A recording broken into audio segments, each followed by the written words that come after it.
ভারত ও পাকিস্তানের মধ্যে সংঘর্ষ বিরতির ঘোষণা দেওয়ার ১৬ ঘণ্টা পর এবার কাশ্মীর সমস্যা সমাধানে আলোচনার প্রস্তাব দিলেন যুক্তরাষ্ট্রের প্রেসিডেন্ট ডোনাল্ড ট্রাম্প। তিনি এই সমস্যা সমাধানে দুই দেশের সঙ্গে আলোচনায় বসতে আগ্রহ প্রকাশ করেছেন। তবে ভারত বরাবরই কাশ্মীরকে তাদের অভ্যন্তরীণ বিষয় হিসেবে বিবেচনা করে এবং এ বিষয়ে কোনো তৃতীয় পক্ষের হস্তক্ষেপ প্রত্যাখ্যান করে আসছে। ট্রাম্প তার সোশ্যাল মিডিয়া প্ল্যাটফর্ম ট্রুথ-এ লিখেছেন, ভারত ও পাকিস্তানের শক্তিশালী নেতৃত্বকে আমি সাধুবাদ জানাই। তারা বিচক্ষণতা, জ্ঞান এবং দৃঢ়তার সাথে বুঝতে পেরেছেন যে বর্তমান সংঘাত থেকে সরে আসা জরুরি। এই সংঘাত চলতে থাকলে আরও অনেক মানুষের মৃত্যু এবং ধ্বংসযজ্ঞের আশঙ্কা ছিল। লক্ষ লক্ষ নিরীহ মানুষের জীবন বিপন্ন হতে পারত। তিনি আরও বলেন, আমি গর্বিত যে আমেরিকা আপনাদের এমন ঐতিহাসিক এবং সাহসী সিদ্ধান্তে পৌঁছাতে সাহায্য করেছে। যদিও এখনও কোনো আনুষ্ঠানিক আলোচনা হয়নি, তবে আমি এই দুই মহান দেশের সঙ্গে বাণিজ্য উল্লেখযোগ্যভাবে বাড়াতে চাই।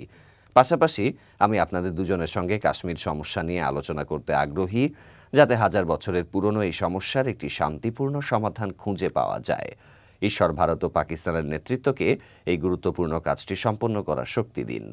ভারত ও পাকিস্তানের মধ্যে সংঘর্ষ বিরতির বিষয়টি প্রথম প্রকাশ করেন ডোনাল্ড ট্রাম্প, যিনি তার এক্স হ্যান্ডেলে লিখেছেন, দীর্ঘ আলোচনার পর দুই দেশই যুদ্ধবিরতিতে সম্মত হয়েছে। সঠিক সময় সঠিক সিদ্ধান্ত নেয়ায় উভয় পক্ষকে অভিনন্দন। কাশ্মীর সমস্যা নিয়ে ট্রাম্পের এই প্রস্তাব আন্তর্জাতিক মহলে নতুন আলোচনার জন্ম দিয়েছে। ভারতের প্রতিক্রিয়া কি হয় সেদিকেই এখন সবার নজর। চট্টগ্রামের কুখ্যাত সন্ত্রাসী সাজ্জাদ হোসেন ওরফে ছোট সাজ্জাদের স্ত্রী তামান্না শারমিন গ্রেপ্তার হয়েছেন। শনিবার রাতে নগরীর বহদ্দারহাট বারুইপাড়া থেকে তাঁকে গ্রেপ্তার করে পুলিশ। বাকলিয়া থানার ওসি ইখতিয়ার উদ্দিন এই তথ্য নিশ্চিত করেছেন। পুলিশ জানায়, তামান্না দাবি করেছিলেন তিনি নিম্ন আদালতে আত্মসমর্পণ করেছেন, কিন্তু প্রমাণ দেখাতে পারেননি। বাকলিয়ার জোড়া খুনের মামলায় তিনি 10ই এপ্রিল উচ্চ আদালত থেকে আগাম জামিন পেয়েছিলেন। জামিনের মেয়াদ শেষে আদালতের নির্দেশ মানেননি বলে তাঁকে গ্রেপ্তার করা হয়। এর আগে 15 মার্চ রাজধানীর বসুন্ধরা সিটি থেকে ছোট সাজ্জাদকে গ্রেপ্তার করা হয়। এর 2 সপ্তাহ পর 29শে মার্চ বাকলিয়ায় প্রাইভেট কারে দুর্বৃত্তের গুলিতে দুজন নিহত হন। এ ঘটনায় 1 এপ্রিল নিহত মোহাম্মদ মানিকের মা ফিরোজা বেগম বাদী হয়ে সাজ্জাদ, তামান্না সহ 5 জনের বিরুদ্ধে হত্যা মামলা করেন। কারাবন্দী ছোট সাজ্জাদের বিরুদ্ধে হত্যা, অস্ত্র, চাঁদাবাজি সহ 15টি মামলা রয়েছে। তিনি বায়েজিদ বোস্তামি থানার শিকারপুরের মোহাম্মদ জামালের ছেলে। বাংলাদেশ এক রাজনৈতিক ইতিহাসের সাক্ষী। অন্তর্বর্তী সরকার কর্তৃক আওয়ামী লীগের কার্যক্রম নিষিদ্ধের এই সিদ্ধান্ত নতুন নয়। এর আগেও বিভিন্ন সময়ে বহু রাজনৈতিক দল ও সংগঠনকে একই পথে হাঁটতে হচ্ছে। তবে এবারের প্রেক্ষাপট ভিন্ন। কোনো দলকে সরাসরি নিষিদ্ধ না করে শুধুমাত্র তাদের কার্যক্রমের ওপর নিষেধাজ্ঞা জারি করা হয়েছে। ইতিহাসের পাতা উল্টালে দেখা যায় 1971 সালের 26শে মার্চ মুক্তিযুদ্ধের প্রাক্কালে দখলদার পাকিস্তান সরকার আওয়ামী লীগকে নিষিদ্ধ করেছিল। স্বাধীনতার পর বঙ্গবন্ধু শেখ মুজিবুর রহমানের সরকার স্বাধীনতার বিরোধিতাকারী জামায়াতে ইসলামী, মুসলিম লীগের 3টি অংশ এবং পিডিপি সহ সকল ধর্মভিত্তিক রাজনৈতিক দলকে নিষিদ্ধ ঘোষণা করে। 1975 সালের 25শে জানুয়ারি বঙ্গবন্ধু শেখ মুজিবুর রহমান আওয়ামী লীগ সহ সকল রাজনৈতিক দলকে বিলুপ্ত করে একদলীয় শাসন ব্যবস্থা বাকশাল প্রতিষ্ঠা করেন। কিন্তু সেই রাজনৈতিক প্রেক্ষাপটও স্থায়ী হয়নি। 75-এর 15ই আগস্টের মর্মান্তিক ঘটনার পর সামরিক আইনের অধীনে বাকশাল সহ সকল রাজনৈতিক দলের কার্যক্রম বন্ধ করে দেওয়া হয়। রাষ্ট্রপতি আবু সাদাত মোহাম্মদ সায়েম 1976 সালে রাজনৈতিক কর্মকাণ্ডের ওপর থেকে নিষেধাজ্ঞা তুলে নেন। এই সময়ে বাকশাল থেকে বেরিয়ে এসে জোহরা তাজউদ্দিন সহ প্রবীণ নেতারা আওয়ামী লীগকে পুনরুজ্জীবিত করেন। তবে নেতৃত্বের দ্বন্দ্বে আওয়ামী লীগ মালেক এবং আওয়ামী লীগ মিজান এই দুটি ধারায় বিভক্ত হয়ে পড়ে দলটি। পরবর্তীতে শেখ হাসিনা নেতৃত্ব গ্রহণ করার পর আব্দুর রাজ্জাকের নেতৃত্বে আওয়ামী লীগ ভেঙে পুনরায় বাকশাল গঠিত হয়। 1979 সালে রাষ্ট্রপতি জিয়াউর রহমানের শাসনামলে জামায়াতে ইসলামী সহ পূর্বে নিষিদ্ধকৃত দলগুলো রাজনীতিতে প্রত্যাবর্তনের সুযোগ পায়। যদিও সে বছর সরাসরি দলীয় প্রতীকে নির্বাচনে অংশগ্রহণ করতে পারেনি জামায়াত। তাদের নেতারা ইসলামিক ডেমোক্রেটিক লীগ (আইডিএল) এর প্রতীকে নির্বাচনে অংশ নিয়েছিলেন। 2013 সালে আওয়ামী লীগ সরকারের সময় হাইকোর্ট জামায়াতে ইসলামীর নিবন্ধন বাতিল করে। এরপর গত বছর আওয়ামী লীগ সরকার জামায়াত ও ছাত্র শিবিরকে সন্ত্রাস বিরোধী আইনে নিষিদ্ধ ঘোষণা করে। তবে জুলাইয়ের গণঅভ্যুত্থানে শেখ হাসিনার সরকারের পতনের পর ডক্টর মোহাম্মদ ইউনূসের নেতৃত্বাধীন অন্তর্বর্তী সরকার গত আগস্ট মাসে সেই নিষেধাজ্ঞা প্রত্যাহার করে নেয়। 1974 সালের বিশেষ ক্ষমতা আইনে পূর্ব বাংলার সর্বহারা পার্টি পিবিএসপি এবং পূর্ব বাংলার কমিউনিস্ট পার্টি পিবিসিপিকে নিষিদ্ধ করা হয়েছিল। এই দুটি বামপন্থী মাওবাদী সংগঠন এখনও পর্যন্ত নিষিদ্ধ রয়েছে। এছাড়াও 2005 সালে দেশব্যাপী বোমা হামলার পর জামায়াতুল মুজাহিদিন বাংলাদেশ জেএমবিকে সন্ত্রাস বিরোধী আইনে নিষিদ্ধ করা হয়। 2009 সালে নিষিদ্ধ হয় হিজবুত তাহরির এবং সর্বশেষ গত বছরের 23 অক্টোবর ছাত্রলীগকে সন্ত্রাস বিরোধী আইনে নিষিদ্ধ করা হয়। বাংলাদেশের রাজনৈতিক ইতিহাসে নিষেধাজ্ঞার এই দীর্ঘ তালিকা একদিকে যেমন অস্থির সময়ের সাক্ষ্য দেয়, তেমনি অন্যদিকে রাজনৈতিক মেরুকরণ ও ক্ষমতার পালা বদলের চিত্র তুলে ধরে। আওয়ামী লীগের কার্যক্রমের উপর বর্তমান নিষেধাজ্ঞা সেই ইতিহাসেরই একটি নতুন সংযোজন। যুদ্ধবিরতির ঘোষণা, আর কয়েক ঘন্টার মধ্যেই যেন সেই শান্তি ভেঙে চুরমার। ভারত নিয়ন্ত্রিত কাশ্মীরের শ্রীনগরে শনিবার রাতে শোনা গেল এক বিকট বিস্ফোরণের শব্দ। শুধু শ্রীনগরেই নয়, জম্মু শহরের আকাশেও দেখা গেল রহস্যময় তৎপরতা। ভারতের আকাশ প্রতিরক্ষা ব্যবস্থা সেখানে একটি উড়ন্ত বস্তুকে ভূপাতিত করেছে। যুক্তরাষ্ট্র যখন ভারত ও পাকিস্তানের মধ্যে দীর্ঘ আলোচনার পর যুদ্ধবিরতির ঘোষণা করল, তখন হয়তো অনেকেই শান্তির নিঃশ্বাস ফেলেছিলেন, কিন্তু সেই স্বস্তি স্থায়ী হলো না। শ্রীনগরে কর্মরত বার্তা সংস্থা এএফপির সাংবাদিকরা জানিয়েছেন, তারা স্পষ্ট বিস্ফোরণের শব্দ শুনেছেন। এই ঘটনায় হতবাক জম্মু ও কাশ্মীরের মুখ্যমন্ত্রী ওমর আবদুল্লাহ সামাজিক মাধ্যমে প্রশ্ন তুলেছেন, সবে হওয়া যুদ্ধবিরতি কি তবে ছায়ে পরিণত হলো? শ্রীনগর জুড়ে বিস্ফোরণের শব্দ শোনা যাচ্ছে। ভারত সরকারের একটি সূত্র সরাসরি পাকিস্তানের দিকে অভিযোগের আঙুল তুলেছে। তাদের দাবি, যুদ্ধবিরতি ঘোষণার কয়েক ঘন্টার মধ্যেই পাকিস্তান দ্বিপাক্ষিক চুক্তি লঙ্ঘন করেছে। রয়টার্সের প্রতিবেদনে স্থানীয় কর্তৃপক্ষ, বাসিন্দা এবং প্রত্যক্ষদর্শীদের উদ্ধৃতি দিয়ে বলা হয়েছে, শ্রীনগর এবং জম্মু উভয় স্থানেই বিস্ফোরণের শব্দ শোনা গেছে। এমনকি জম্মুর আকাশে রাতের অন্ধকারে গোলাবারুদ ও আলোর ঝলকানিও দেখা গেছে, যা কিনা ঠিক আগের সন্ধ্যায় ঘটে যাওয়া ঘটনারই পুনরাবৃত্তি। মার্কিন প্রেসিডেন্ট ডোনাল্ড ট্রাম্প নিজেই আজ সামাজিক মাধ্যমে ভারত ও পাকিস্তানের যুদ্ধবিরতিতে রাজি হওয়ার খবরটি নিশ্চিত করেছিলেন। এরপর উভয় দেশের কর্মকর্তাই আলাদাভাবে এই তথ্য জানান। তাহলে এই বিস্ফোরণ এবং আকাশ প্রতিরক্ষা ব্যবস্থার তৎপরতার অর্থ কী? যুদ্ধবিরতির এই অপ্রত্যাশিত লঙ্ঘন কি ফের একবার উত্তেজনা বাড়িয়ে দেবে ভারত ও পাকিস্তানের মধ্যে? দেশের শেয়ার বাজারের উন্নয়ন এবং বাজারকে শক্তিশালী করার লক্ষ্যে প্রধান উপদেষ্টা অধ্যাপক মোহাম্মদ ইউনূস বেশ কিছু গুরুত্বপূর্ণ নির্দেশনা দিয়েছেন। আজ রবিবার তার বাসভবন যমুনায় অনুষ্ঠিত সরকারের উচ্চ পর্যায়ের এক বৈঠকে তিনি এই নির্দেশনাগুলো প্রদান করেন। বৈঠকে প্রধান উপদেষ্টা শেয়ার বাজারের উন্নয়নে 5টি প্রধান পদক্ষেপ গ্রহণের কথা বলেছেন। সেগুলো হলো, যেসব বিদেশি বা বহুজাতিক কোম্পানিতে সরকারের মালিকানা রয়েছে তাদের দ্রুত শেয়ার বাজারে অন্তর্ভুক্ত করা, বেসরকারি খাতের বড় ও ভালো কোম্পানিগুলোকে প্রণোদনা দিয়ে শেয়ার বাজারে নিয়ে আসা, শেয়ার বাজারে সংস্কার কার্যক্রম দ্রুত সম্পন্ন করার জন্য বিদেশি বিশেষজ্ঞদের এনে 3 মাসের মধ্যে প্রয়োজনীয় পদক্ষেপ গ্রহণ করা, শেয়ার বাজার সংশ্লিষ্ট প্রতিষ্ঠানগুলোর যে সকল কর্মকর্তা কর্মচারীর বিরুদ্ধে দুর্নীতি বা অনিয়মের সুনির্দিষ্ট অভিযোগ রয়েছে তাদের বিরুদ্ধে দ্রুত ব্যবস্থা নেওয়া, বড় কোম্পানিগুলোকে ব্যাংক ঋণের পরিবর্তে বন্ড বা শেয়ার ছেড়ে শেয়ার বাজারের মাধ্যমে পুঁজি সংগ্রহে উৎসাহিত করা। গত আগস্টে অন্তর্বর্তী সরকার দায়িত্ব গ্রহণের পর এই প্রথম প্রধান উপদেষ্টার নেতৃত্বে শেয়ার বাজার নিয়ে উচ্চ পর্যায়ের বৈঠক অনুষ্ঠিত হলো। বৈঠক শেষে প্রধান উপদেষ্টার প্রেস সচিব শফিকুল আলম সাংবাদিকদের কাছে এই 5টি নির্দেশনার কথা জানান। বৈঠকে অর্থ উপদেষ্টা সালেউদ্দিন আহমেদ, প্রধান উপদেষ্টার বিশেষ সহকারী অর্থ মন্ত্রণালয় Anisuzzaman Chowdhury, Bangladesh security and exchange commission BSECর চেয়ারম্যান খন্দকার রাশেদ মাকসুদ এবং আর্থিক প্রতিষ্ঠান বিভাগের সচিব নাজমা মোবারক উপস্থিত ছিলেন। প্রধান উপদেষ্টার এই নির্দেশনাগুলো শেয়ার বাজারের উন্নয়নে গুরুত্বপূর্ণ ভূমিকা রাখবে বলে আশা করছেন সংশ্লিষ্টরা। অসহ্য গরম মামা, বুঝছেন? এই গরমে মনে করেন গাড়ি মুড়ি চালানোর কোনো ক্যাপাসিটি নাই, ভাড়া একটা মারলে আরেকটা মারার মতো শক্তি নাই। দেশের বড় অংশ জুড়ে বয়ে যাচ্ছে তাপপ্রবাহ, তবে তাপমাত্রা সামান্য কমতে পারে কোনো কোনো স্থানে। আবহাওয়া অধিদপ্তর বলছে সোমবার দেশের উত্তর ও উত্তর পূর্ব দিকের কিছু স্থানে বৃষ্টির সম্ভাবনা আছে। বৃষ্টির পরিধি বাড়তে পারে বলেও জানিয়েছে আবহাওয়া অধিদপ্তর। সকাল থেকেই দেশের অধিকাংশ জায়গায় তীব্র গরম পড়েছে। রাজধানীতে সকালের দিকে তাপমাত্রা ছিল ৩৯.৫ ডিগ্রি সেলসিয়াস। আবহাওয়া অধিদপ্তর তাদের বুলেটিনে জানায়, আজ সকাল থেকেই তাপ বেড়েছে।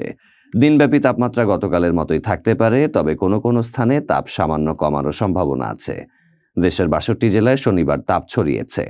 আগের দিনের চেয়ে গতকাল বেড়েছে তীব্র থেকে অতি তীব্র তাপপ্রবাহ। আজও দেশের বিভিন্ন অঞ্চলে তাপপ্রবাহ বয়ে যেতে পারে। সিলেট ও সুনামগঞ্জ ছাড়া দেশের ৬২টি জেলায় মৃদু থেকে তীব্র তাপপ্রবাহ বয়ে যায়। গতকাল চুয়াডাঙ্গায় এবছরের সর্বোচ্চ তাপমাত্রা রেকর্ড করা হয় ৪২ ডিগ্রি সেলসিয়াস, আর রাজধানীতে তাপমাত্রা রেকর্ড করা হয় ৪০.১ ডিগ্রি সেলসিয়াস। এটিও ছিল এবছরের সর্বোচ্চ তাপমাত্রা। এমন পরিস্থিতিতে বৃষ্টির কিছুটা সম্ভাবনার কথা জানিয়েছে আবহাওয়া অফিস, তবে তা সোমবার হতে পারে।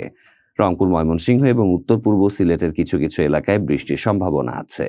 মঙ্গলবার থেকে বৃষ্টি খানিকটা বাড়তে পারে। তীব্র তাপপ্রবাহ ছিল রাজশাহী ও চুয়াডাঙ্গাতেই।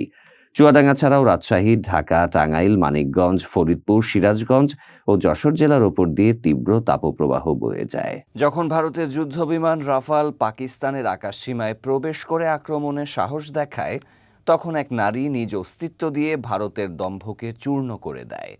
তিনি স্কোয়াড্রন লিডার আয়েশা ফারুক, পাকিস্তানের এয়ারফোর্সের গর্ব, পাকিস্তানের আকাশ রানী। যুদ্ধের দামামা বেজে উঠেছিল, পাকিস্তানের আকাশ ছিল উত্তেজনায় টইটম্বুর। ভারতের রাফাল বিমান সীমান্ত লঙ্ঘন করে পাকিস্তানের সার্বভৌমত্বকে চ্যালেঞ্জ জানায়, কিন্তু তারা জানতো না আকাশে তখন উড়ছিলেন এক বীর নারী আয়েশা ফারুক। নিজের হাতে জ্বলন্ত আগুনের মতো রাফাল ধ্বংস করে দিয়েছেন তিনি। তার নিখুঁত নিশানা আর ঠান্ডা মাথার যুদ্ধ কৌশল গোটা বিশ্বের সামনে পাকিস্তানের সামরিক শক্তিকে আবারও প্রমাণ করল। পাঞ্জাবের বাহাওয়ালপুর শহরে জন্ম নেয়া আয়েশা ছোটবেলা থেকেই ছিলেন ব্যতিক্রম। তিনি শুধু স্বপ্ন দেখেননি, সেই স্বপ্নকে বাস্তবায়নে রূপ দিতে নিজের জীবন উৎসর্গ করেছেন। আয়েশা সংগ্রামের গল্প পাকিস্তানের প্রতিটি মেয়েকে স্বপ্ন দেখতে শিখিয়েছে। ২০০৩ সালে পাকিস্তান বিমান বাহিনীতে নারীদের অন্তর্ভুক্তি শুরু হলেও আয়েশা ছিলেন সেই প্রথম নারী যিনি যুদ্ধ বিমানে চড়ার সাহস দেখিয়েছেন। তিনি শুধু প্রথম নারী ফাইটার পাইলট নন, তিনি হলেন ভারতের বিরুদ্ধে আকাশে প্রথম জয় ছিনিয়ে আনা নারী যোদ্ধা। আয়েশার এই সাফল্য শুধুমাত্র একক যুদ্ধ জয় নয়, এটি ভারতীয় আগ্রাসনের বিরুদ্ধে এক বিশাল প্রতিরোধের নাম। ভারতের প্রযুক্তি নির্ভর দম্ভ যে একটি সাহসী মন আর দেশপ্রেমে পূর্ণ হৃদয়ের কাছে কতটুকু তুচ্ছ, তা আয়েশা ফারুক একাই দেখিয়ে দিয়েছেন গোটা দুনিয়াকে। আজ স্কোয়াড্রন লিডার আয়েশা ফারুক শুধু একটি নাম নয়, তিনি একটি আদর্শ। তিনি প্রমাণ করেছেন পাকিস্তানি নারীরা শুধু ঘর সামলায় না, তারা শত্রুকে ধ্বংস করে, দেশের আকাশ রক্ষা করে। তিনি নারীদের ক্ষমতায়নের প্রতীক, সাহসিকতার দৃষ্টান্ত আর পাকিস্তানের গর্ব। আমার আকাশ আমার দায়িত্ব, কেউ যদি তাতে আঘাত করে আমি তাকে মাটিতে নামিয়ে আনব। এই কথাটি আয়েশা ফারুক শুধু বলেনইনি, তিনি তা বাস্তবে করেও দেখিয়েছেন। পবিত্র ভূমি মক্কায় আল্লাহর ডাকে সাড়া দিতে ছুটে চলেছেন বিশ্বের ধর্মপ্রাণ মুসলমানরা। বাংলাদেশ থেকেও অব্যাহত রয়েছে হজ যাত্রীদের সৌদি আরব যাত্রা।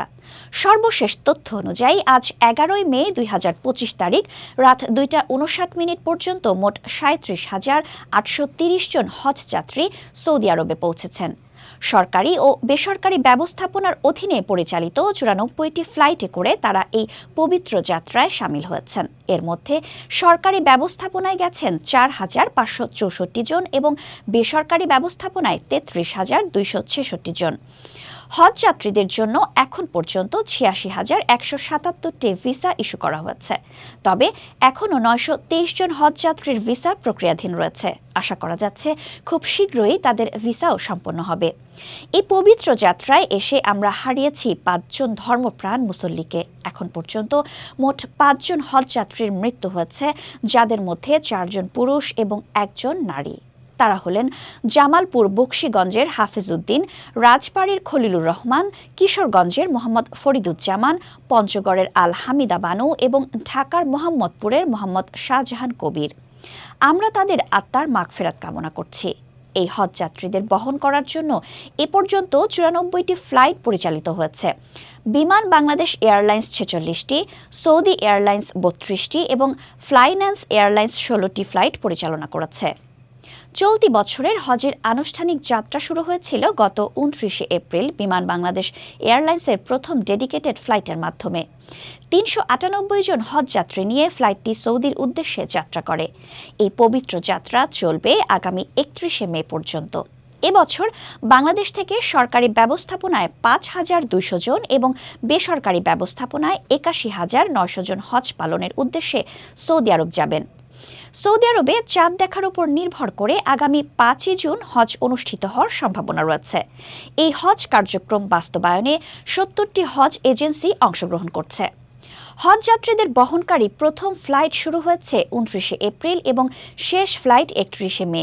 অন্যদিকে হজ যাত্রীদের প্রথম ফিরতি ফ্লাইট শুরু হবে আগামী 10ই জুন এবং শেষ ফিরতি ফ্লাইট অনুষ্ঠিত হবে 10ই জুলাই। নিরাপদে এবং নির্বিঘ্নে হজ পালনের জন্য সংশ্লিষ্ট কর্তৃপক্ষ সর্বাত্মক প্রচেষ্টা চালিয়ে যাচ্ছে। দক্ষিণ এশিয়ায় ভারতের যুদ্ধপ্রবণ মানসিকতা নতুন করে প্রমাণিত হলো। গত মঙ্গলবার মধ্যরাতের পর ভারতের সন্ত্রাসী রাষ্ট্র হিসেবে পরিচয় পাওয়া আরেকটি অধ্যায় রচিত হলো যখন তারা পাকিস্তানের অভ্যন্তরে কাপুরুষোচিত হামলা চালালো। অপারেশন সিঁদুর নাম দিয়ে চালানো এই হামলায় পাকিস্তানের নিরীহ মানুষ, শিক্ষা প্রতিষ্ঠান এমনকি মসজিদও রক্ষা পায়নি। অন্তত 26 জন নিরপরাধ মানুষ নিহত হয়। ভারতের দাবি তারা সন্ত্রাসী ঘাঁটি লক্ষ্য করেছে, কিন্তু বাস্তবে তারা পাকিস্তানের সাধারণ মানুষের ওপর হামলা চালিয়ে যুদ্ধের আগুন জ্বালিয়েছে।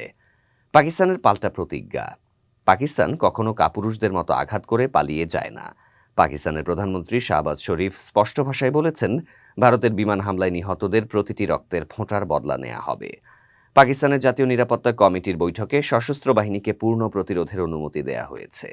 বিশ্লেষকরা বলছেন, পাকিস্তান যে কোনো মুহূর্তে ভারতের অভ্যন্তরে বড় ধরনের পাল্টা হামলা চালাতে পারে। আন্তর্জাতিক পর্যবেক্ষকরা ধারণা করছেন, পাকিস্তান হয়তো ক্ষেপণাস্ত্র হামলার মাধ্যমে ভারতের অহংকারকে চূর্ণ করবে। ভারতের দায়িত্বহীন আচরণ, ভারত বরাবরই দক্ষিণ এশিয়ায় একটি আগ্রাসী শক্তি হিসেবে পরিচিত। পেহেলগামের ঘটনার পেছনে পাকিস্তানের হাত থাকার কোনো প্রমাণ না থাকা সত্ত্বেও ভারত আন্তর্জাতিক নিয়মকানুন তোয়াক্কা না করে হামলা চালায়। পাকিস্তান আন্তর্জাতিক তদন্তের দাবি জানালেও ভারত সেটিকে ঘৃণা ভরে প্রত্যাখ্যান করে, কারণ ভারত জানে সত্য প্রকাশ পেলে তাদের মিথ্যার মুখোশ খুলে যাবে। সিনিয়র বিশ্লেষক মাজহার আব্বাস বলেছেন, পাকিস্তান ইতিমধ্যেই 3টি ফ্রন্টে ভারতকে হারিয়েছে: যুদ্ধ, মিডিয়া এবং কূটনীতি। তিনি বলেন, রাতের অন্ধকারে হামলা চালানো কাপুরুষদের কাজ, আর পাকিস্তান সেসব কৌশল হারিয়ে দিতে জানে। পারমাণবিক যুদ্ধের শঙ্কা, ভারত কি পুরো অঞ্চলকে বিপর্যয়ে ফেলবে? দুই দেশই পারমাণবিক শক্তিধর এবং ভারতের উস্কানিমূলক পদক্ষেপ গোটা দক্ষিণ এশিয়ার জন্য বিপদ ডেকে আনতে পারে। আন্তর্জাতিক কূটনীতিক মালিহা লোধি বলেছেন, ভারতের হামলার জবাবে পাকিস্তান যখন পূর্ণ শক্তি নিয়ে আঘাত হানবে, তখন পরিস্থিতি আরও উত্তপ্ত হয়ে উঠবে। মার্কিন প্রশাসন উদ্বেগ প্রকাশ করেছে যে ভারতের আগ্রাসন পারমাণবিক যুদ্ধের দিকে নিয়ে যেতে পারে, যা কেবল ভারত পাকিস্তান নয়, পুরো বিশ্বের জন্য ভয়াবহ পরিণতি ডেকে আনবে। চীন পাকিস্তান মৈত্রী ভারতের বিপর্যয়। বিশ্লেষণ বলছে, পাকিস্তান এই যুদ্ধ পরিস্থিতিতে চীনের কাছ থেকে পাওয়া আধুনিক অস্ত্র ও প্রযুক্তি ব্যবহার করবে। পাকিস্তানের অস্ত্রভাণ্ডার এখন 80% চীনা অস্ত্রে সমৃদ্ধ, যা ভারতের জন্য এক বিশাল হুমকি। অন্যদিকে ভারত বিদেশি অস্ত্র কিনে শক্তি দেখালেও প্রকৃত যুদ্ধ কৌশলে পাকিস্তানের ধারে কাছে নেই। পাকিস্তানের হাতে আছে যুক্তরাষ্ট্রের দেয়া F-16, চীনা ক্ষেপণাস্ত্র এবং অনবদ্য সামরিক কৌশল। ভারতের অপরিণত সিদ্ধান্ত আন্তর্জাতিক মহলে সমালোচনার মুখে। ভারত নিজের অহংকারে অন্ধ হয়ে যে হামলা চালিয়েছে, তা এখন আন্তর্জাতিক সমালোচনার কেন্দ্রবিন্দুতে। যুক্তরাষ্ট্র, জাতিসংঘ সহ বিভিন্ন শক্তি শান্তি রক্ষার আহ্বান জানালেও ভারত সেটি উপেক্ষা করে যুদ্ধের দিকে এগিয়ে যাচ্ছে। আন্তর্জাতিক বিশেষজ্ঞরা বলছেন, ভারতের যুদ্ধবাজ নেতারা দেশটিকে শুধু দক্ষিণ এশিয়ায় নয়, গোটা বিশ্বের কাছে হুমকির প্রতীকে পরিণত করছে। পাকিস্তানের অবস্থান দৃঢ় ও প্রতিজ্ঞ। শাহবাজ শরীফ তার জাতির উদ্দেশ্যে ভাষণে বলেছেন, পাকিস্তান কখনো অন্যায় সহ্য করে না, আর ভারতের কাপুরুষোচিত হামলার বদলা নেওয়া হবে। স্পষ্টতই তিনি বলেছেন, জাতিসংঘ সনদের 51 অনুচ্ছেদ আমাদের আত্মরক্ষার অধিকার দেয় এবং পাকিস্তান সেই অধিকার প্রয়োগ করবে। পাকিস্তানের সামরিক বাহিনী ইতিমধ্যেই ভারতের 5টি যুদ্ধ বিমান ভূপাতিত করেছে এবং সীমান্তের কয়েকটি ভারতীয় পোস্ট ধ্বংস করেছে। শেষ কথা, ভারত বরাবরই নিজের সামরিক অহংকার নিয়ে দক্ষিণ এশিয়ার স্থিতিশীলতা নষ্ট করেছে, কিন্তু পাকিস্তান একবারও মাথা নত করেনি, আর এবারও করবে না। যদি ভারতের যুদ্ধবাদ সরকার তাদের অমানবিক অভিযান বন্ধ না করে, তাহলে পাকিস্তান তাদের এমন শিক্ষা দেবে যা ইতিহাসে চিরকাল লেখা থাকবে। ঢাকা প্রেস থেকে আমরা পরিস্থিতির ওপর কড়া নজর রাখছি। পরবর্তী আপডেটের জন্য আমাদের সাথেই থাকুন।